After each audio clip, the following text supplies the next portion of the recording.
Mis asja? Keera sinna poole. Kuhu nüüd? Ära sega.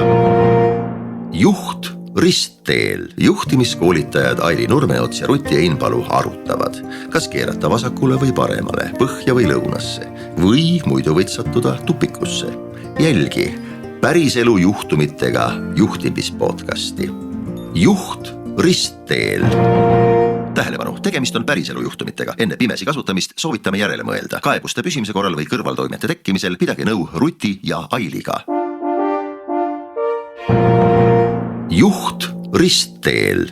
Ma olen kuulnud, et tubli ei maksa öelda, eriti töökeskkonnas.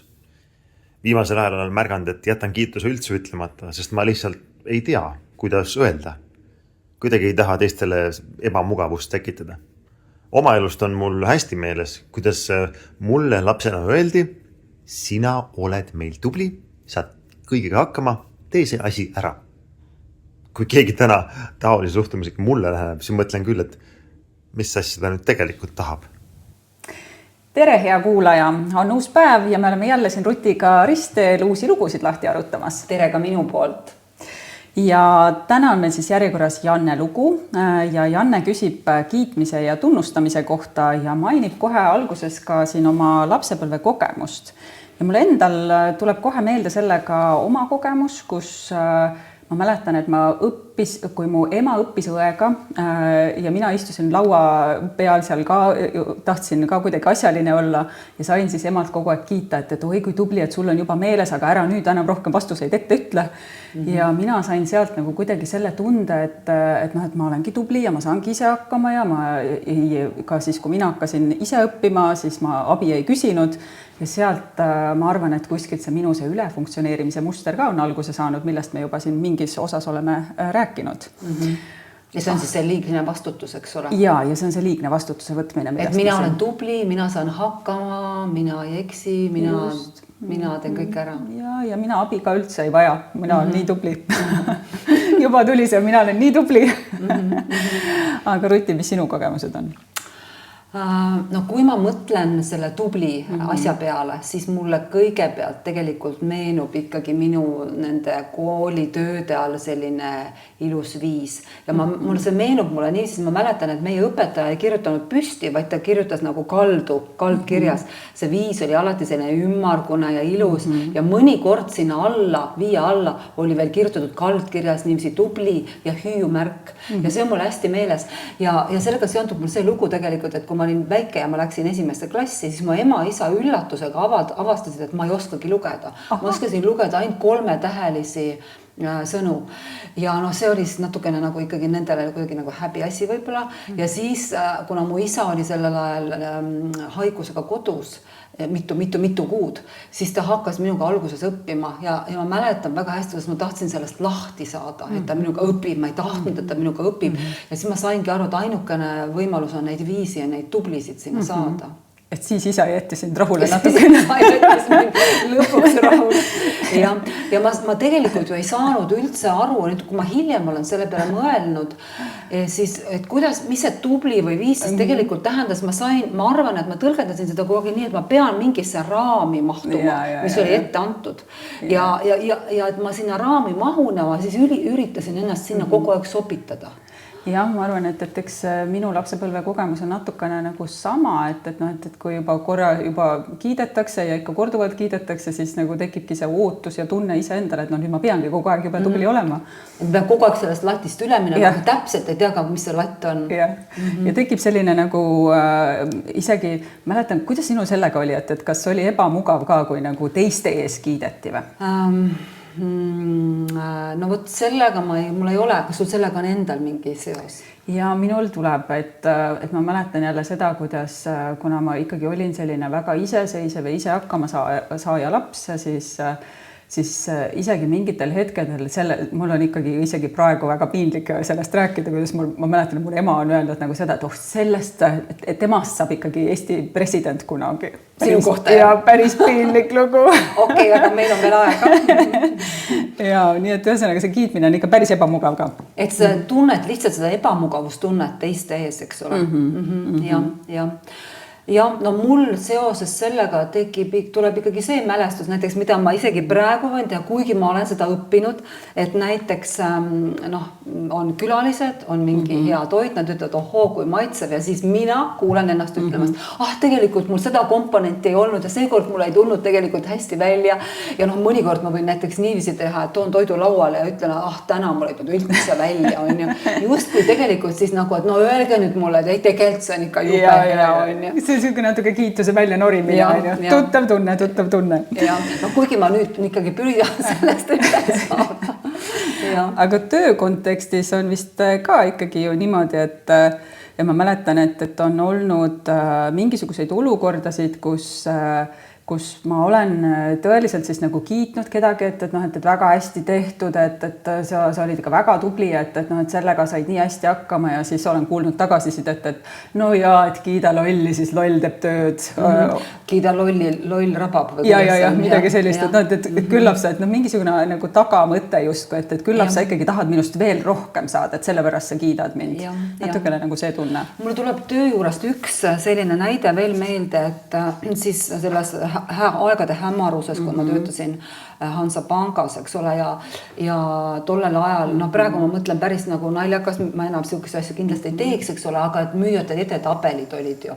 Ja seal oli kogu aeg nii, et üks tüdruk oli müüjate edetabelis kogu aeg ja ta töötas sellises kontoris, kus nagu polnud isegi kellelegi midagi müüa. Et see oli kusagil seal Kirde-Eestis ja niisugune väikene äärelinn, eks ole. Ja ma mäletan, kuidas ta käis ja ütles, et palun, ärge nagu pange mind sinna number 1 peale, et ma ei taha, eks ole.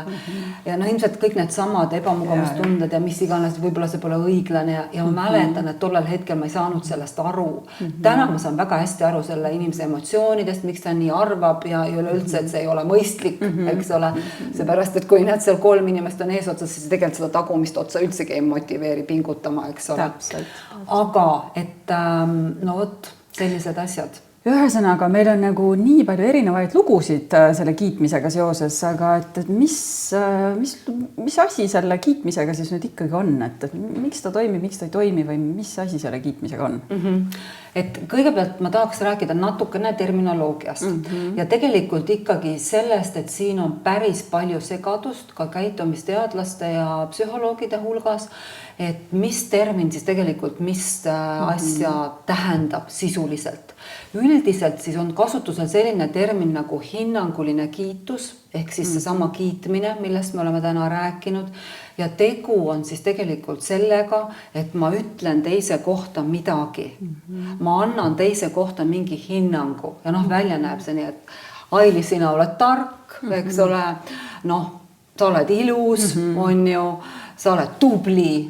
Ja see tubli on siis selline nagu kõige, nagu see on nagu märksõna selle kohta, mida kasutatakse, eks ole, et öeldakse tublitamine, tegelikult mõeldakse hinnangulist kiitmist ja seal all on tegelikult veel väga palju muid märksõnu, eks ole. See on ühelt poolt, siis me räägime kiitmisest ja teisel pool on siis selline asi, mida nimetatakse tunnustamiseks, kirjeldavaks positiivseks tagasisideks, et seal see kirjeldamine on siis hästi oluline. Ja kui me nüüd hästi lihtsustatult läheneme, siis me võiksime öelda, et kiitmine pole hea, eks ole, ja see kirjeldav tunnustamine, kirjeldav tagasiside, et see on siis see, mis pigem võiks olla jõustav ja motiveeriv ja mitte omada siis manipulatsiooni hõngu. No võt, ja nii kohe, kui sa ütled, et sa oled, eks ju, ja ma mõtlen, et me ju räägime tegelikult enamus aega niimoodi vist, eks ju? Sa oled. Jah, et sa oled nii tubli, sa oled nii tark, küll sa oled ikkagi nagu hea ja nii edasi. Et sellel on ju nagu väga palju selliseid varjukülgi, et räägime võib-olla sellest siis nagu kõigepealt lähemalt. Ja mul on üks lugu, mida ma alati kasutan koolitustel ja nüüd ma räägin jällegi siis selle loo ja see ei ole minu lugu, vaid minu ühe kunagi see hea töökaaslase lugu ja lugu siis näeb välja nii, et tema töötas Eestis, tema juht oli rootslane ja töötas Rootsist ja Rootsis sõitis Eestisse tagasisidet andma aeg-ajalt, eks ole, või kokkuvõtteid tegema ja eks see tagasiside siis oli midagi taolist, et küll sa oled nii tubli ja good job, mis on hästi tehtud, eks ole. Ja nüüd tema nagu rääkis oma sisekõnet, mida ta loomulikult sellele juhile ei öelnud ja see sisekõne on siis hästi selline reljeefne, et see on midagi taolist, et olevait vanamutt. Tegelikult pole sul nagu õrna aimu, mida ma teen. Tegelikult sa käid siin ja ütled seda absoluutselt igale ühele. Okei, vaata, milline reaktsioon võib ikkagi sellel olla, on ju?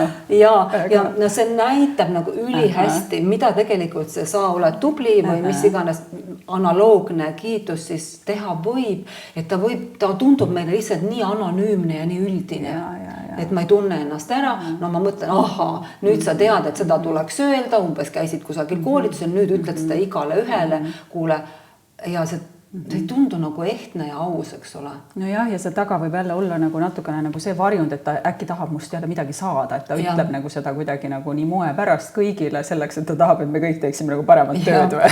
Muidugi kindlasti peab ütlema, et kõikidele inimestele see nii reljeefselt ei mõju, eks ole, aga see võib juhtuda niiviisi. Ehk siis tegelikult ju ma tahan ikkagi ilmselt nagu öelda talle head, mu kavatsus on positiivne, ehk siis nagu öeldakse jällegi, et kuidas need põrgutee on sillutatud heade kavatsustega, mis iganes. Ja no võib tegelikult tekkida see bumerangi efekt, ehk siis tegelikult see teine osapool, kellele ma ütlen, see hoopiski ärritub. Ja, just. Väga hea. Ja. No ühesõnaga siit me tegelikult jõuamegi, et ma arvan, et suuresti sellisel juhul me tajume seda kui manipulatsiooni. Ehk siis, et kiida lolli loll teeb, on ju näiteks lapsevanemana on see loogika, et ma muudkui ütlen talle tubli ja tegelikult ma eeldan, et ta jätkab seda tegemist, seda käitumist, eks ole.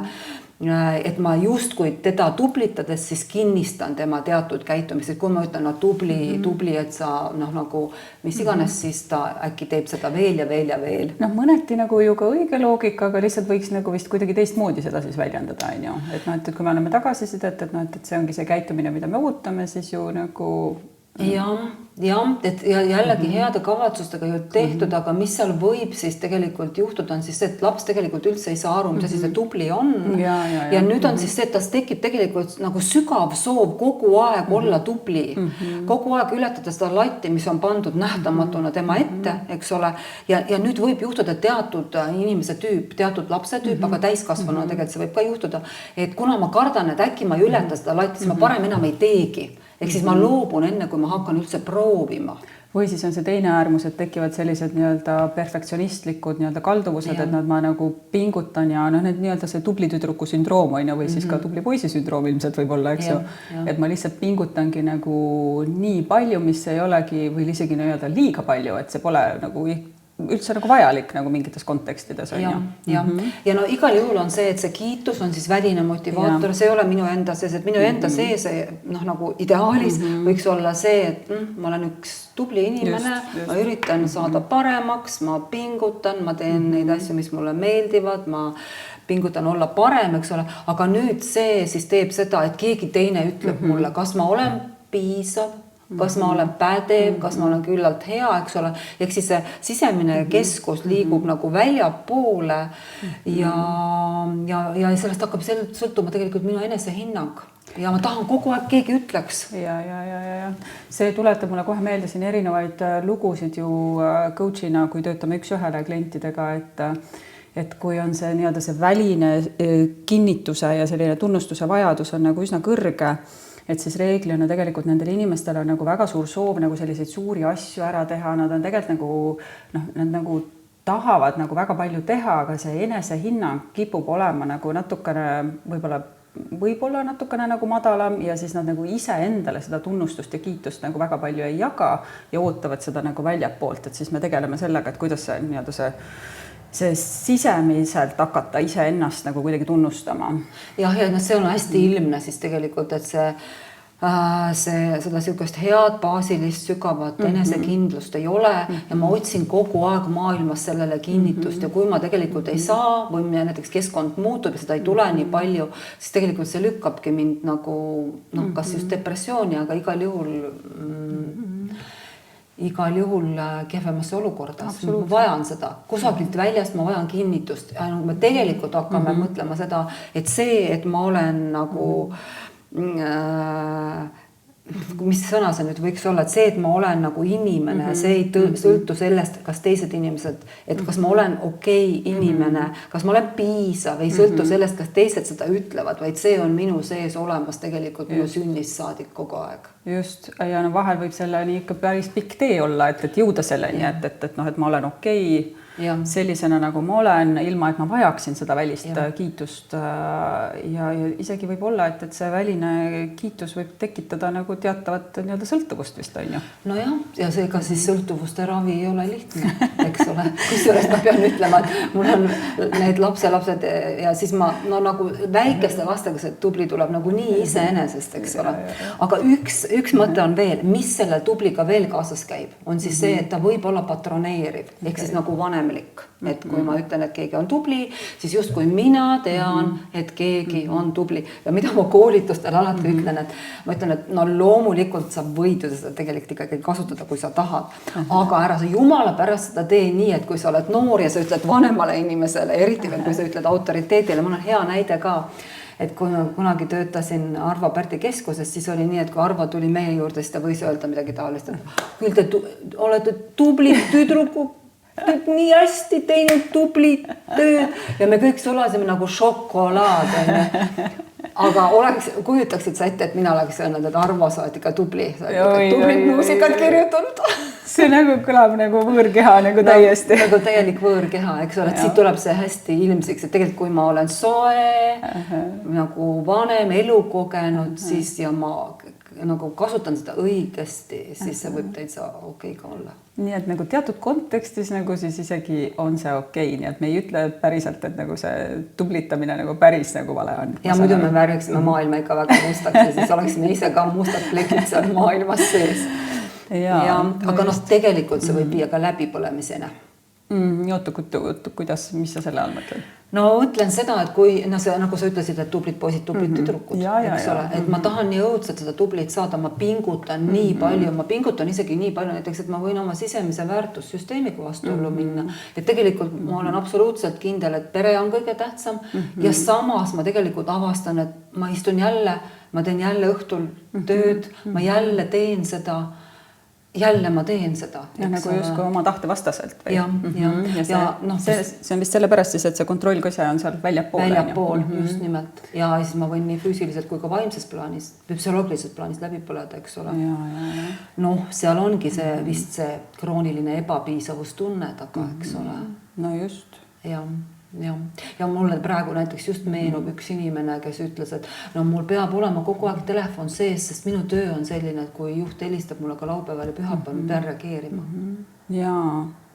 Päris raske. Päris raske, jah. Ma hakkan mõtlema, et päris keeruline on seda sissepoole siis nüüd nagu viia, eks ole seda, et ma nüüd hakkaks nagu sisemiselt ennast väärtustama rohkem ja see on vist elupõline töö. See on vist elupõline töö, jah. Aga äkki me prooviksime läbi ka, et kuidas see kiitus meile siis mõjub. Et kui ma sulle nüüd midagi niimoodi väga kiitvalt ütlen, et sa siis katsu siis niimoodi tunnetada, et kuidas see sulle mõjub ja saad tagasi peegeldada.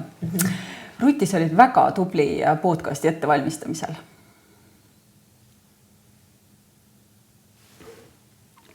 Ma ei tea, ma tahaks nagu,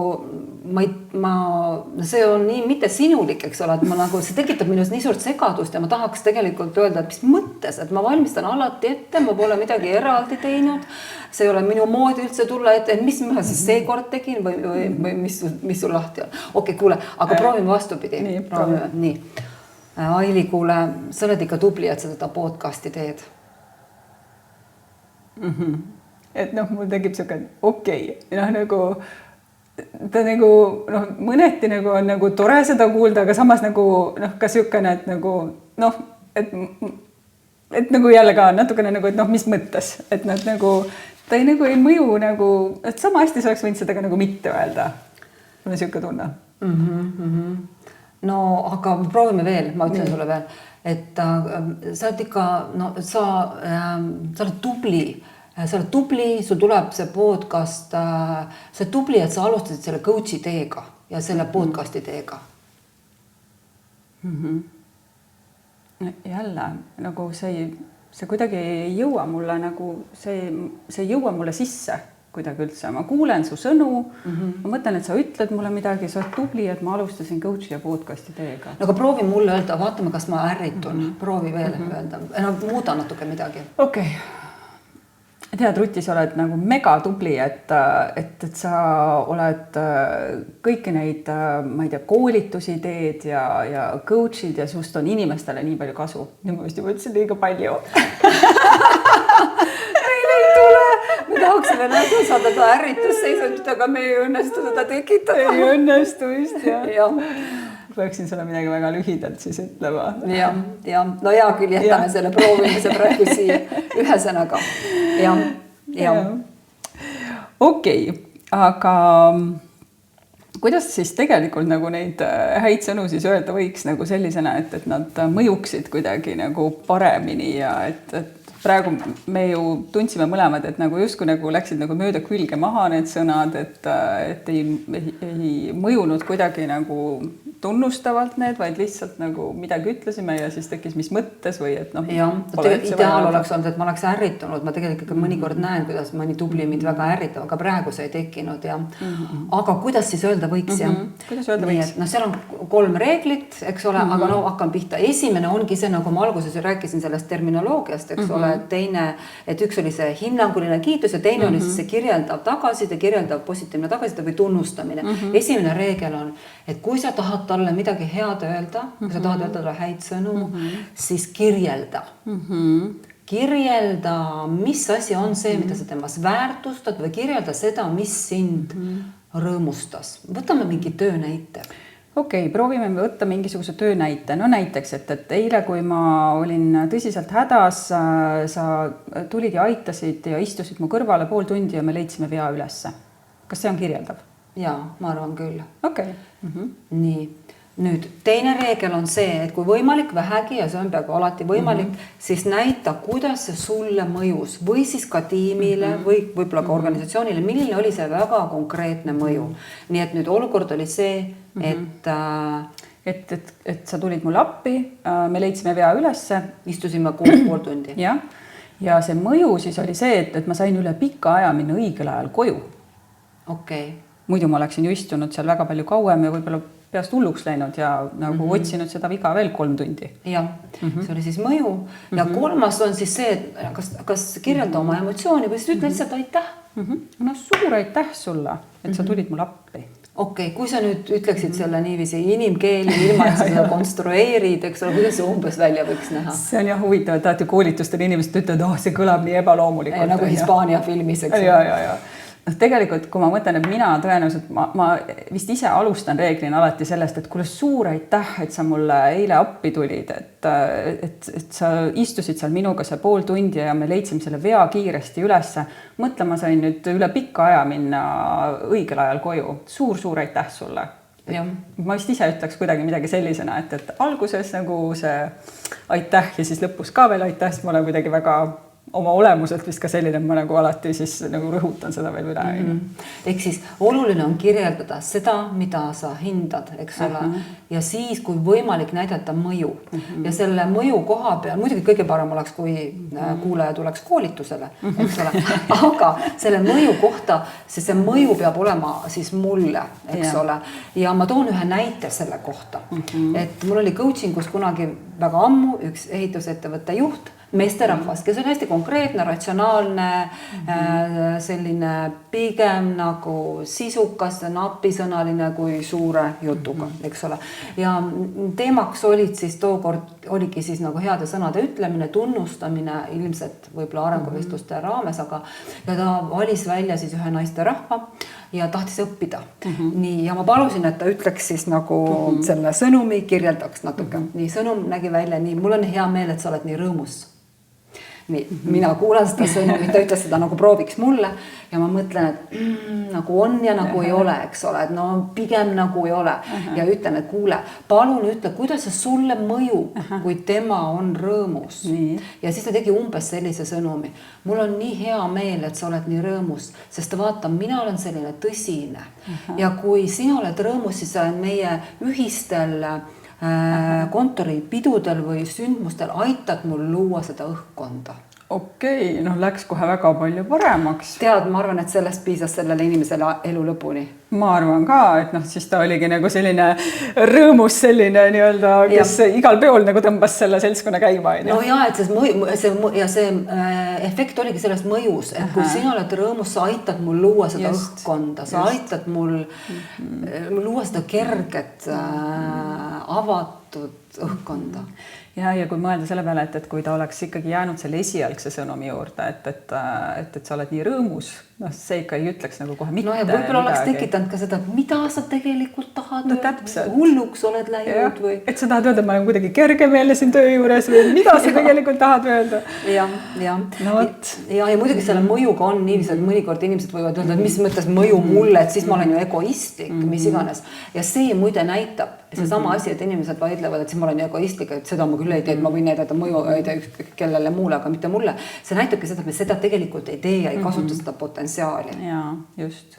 Aga tegelikult on vist ju sellise nii-öelda oma sellise nagu tänu ja sellise tunnustuse ja kiituse väljendamiseks on ju veel erinevaid viise, on ju? Raudselt on sul mõni näide praegu peas kohe?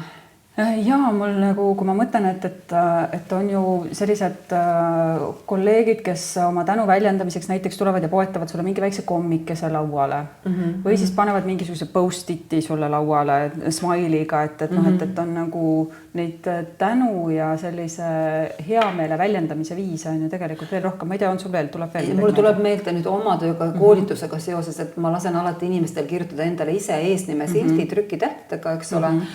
Ja siis vist 2 või 3 korral kogu nende aastate jooksul, siis nagu mingi 19 aasta jooksul on juhtunud see asi, et inimene on kirjutanud oma nime ja siis on sinna alla joonistanud selle naeru näo.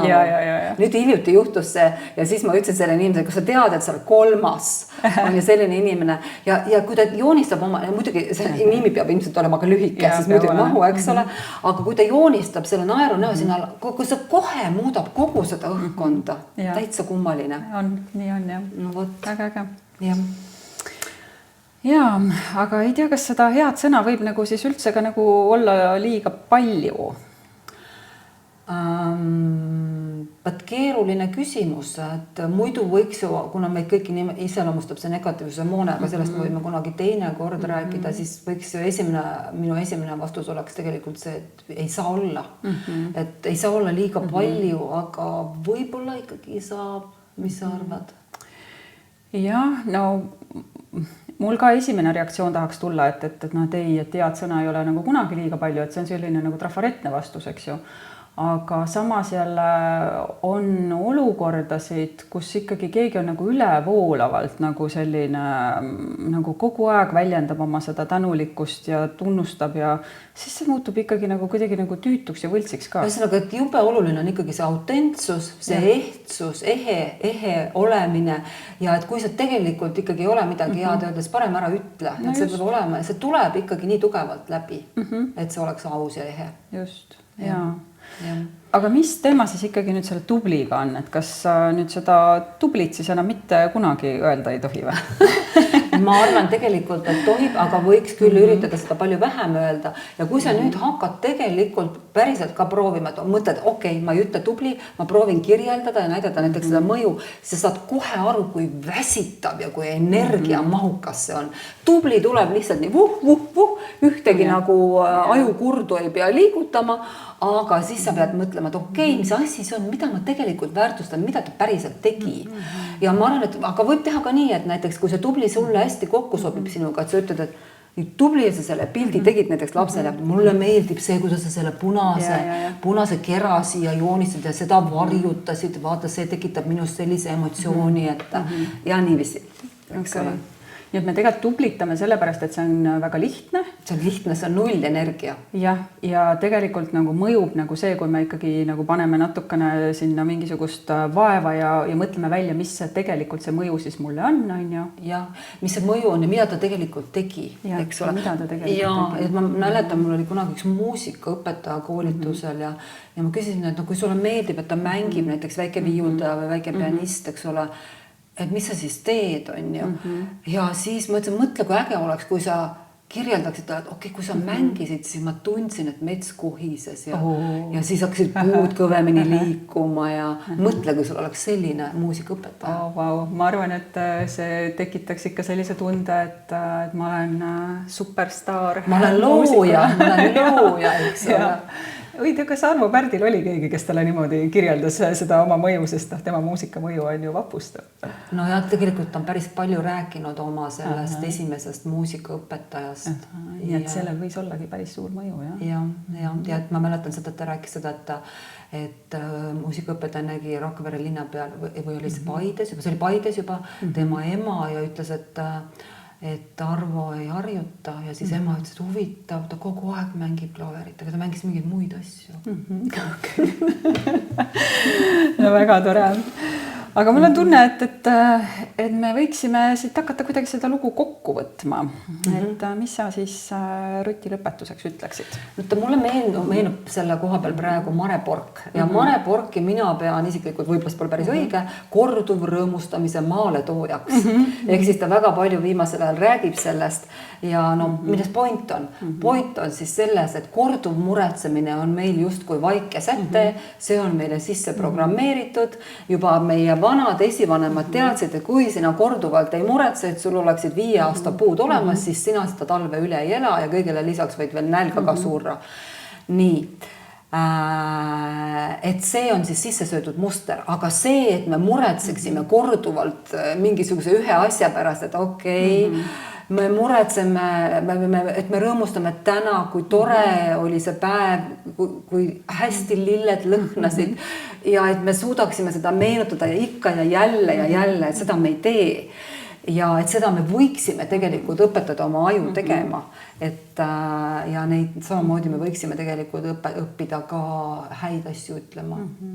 Ja mulle tundub, et see, et me õpiksime neid häid asju ütlema, selleks on vajalik see, et me õpiksime kõigepealt nagu sisemiselt iseennast ka kuidagi tunnustama ja iseendale neid lahkeid sõnasid ütlema ja see sinu Mareporgi meenutamine tõi mulle ka Mareporgi koolituselt meelde sellise sõna, mis on minuga jäänud sellelt koolituselt siiamaani ja see on karmlahke. Et ole siis ikka endaga nagu karmlahke, et kui sul nagu sul on see tublitamise faas peal, et sa tahad nagu ennast veel suruda ja suruda, et olla nagu veel ja veel tublim, et siis tuleb endale meenutada, et ma olen endaga küll karm, aga ma olen ka lahke. Ehk siis point on selles, et ma ei oleks nagu lääge, mis asi see karm lahke, et ma oleks realistlik ka, eks ole, ja samas ikkagi lahke enda suhtes. Eksimised, kõik need on inimlikud ja me jääme elu lõpuni tublitama. Ja, aga lõpetuseks tahaks öelda, et Ruti, mul oli siiras hea meel täna seda podcasti sinuga teha, see tõi minus esile kohe sellise rõõmu ja elevuse, et me saime seda koos siin teha. Me olime päris tublid. Me olime väga tublid. Nii et ja ilmselt on tublid ka meie kuulajad ja ütleme siis kuulajatele, et aitäh, et sa kuulasid meid ja kui sul on mõni lugu, siis saada see juhtristeel@gmail.com ja hea meelega võtame siis Rutiga sinu loo järgmiseks ette. Kuula meid ka edaspidi. Aitäh! Kuulamiseni!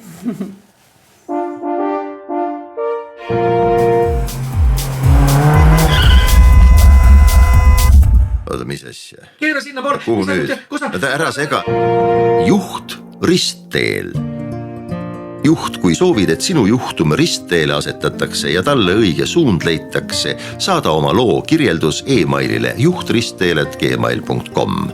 Ruti ja Aili muudavad loo anonüümseks ja kajastavad juhuvaliku alusel. Ruti ja Aili ei vastuta selle eest, et pakutud lahendusvariandid sinu tingimustes kindlasti sama tulemuse annavad. Juht ristteel.